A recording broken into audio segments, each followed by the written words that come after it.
উন্নত জীবনের আশায় ইতালি পাড়ি জমিয়েছিলেন শরীয়তপুরের 18 যুবক। দেশ ছাড়ার পর থেকেই নিখোঁজ রয়েছে সবাই।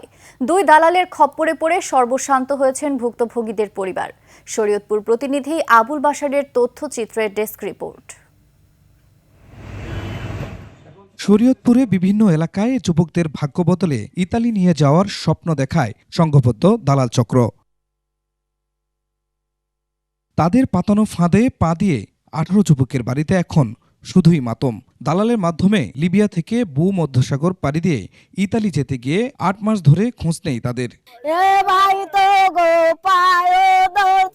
ভুক্তভোগীরা বলছেন, ইতালি পৌঁছে দেওয়ার নাম করে 12 থেকে 18 লাখ টাকা করে নিয়েছেন স্থানীয় দালাল রাশেদ ও চুন্নু। লিবিয়ায় তাদের জিম্মি করে দ্বিতীয় দফায় মুক্তিপণ আদায় করে তারা।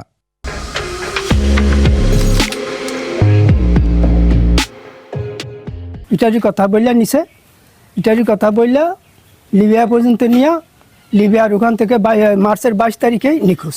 ভালোভাবে নিব, কোনটা গেলে ভালো হইব হেন্দা নিব, অগজে মনে করেন খারাপ জায়গাতে নিব, এটা আমাকে তারা বলেনি কেহারা। মুক্তিপণের টাকা নেয়ার পর থেকে গা ঢাকা দিয়েছে দালাল চক্রের সদস্যরা। লিবিয়া পাঠানোর কথা স্বীকার করলেও তাদের কোনো খোঁজ জানেন না স্বজনরা। নিয়ে আর পোলান আমরা কথা কইতাই নি।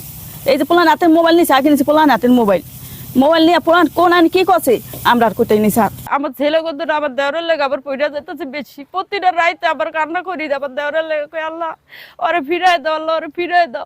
অভিযোগ পেলে মানব পাচারকারীদের বিরুদ্ধে আইনানুগ ব্যবস্থা নেওয়ার আশ্বাস প্রশাসনের।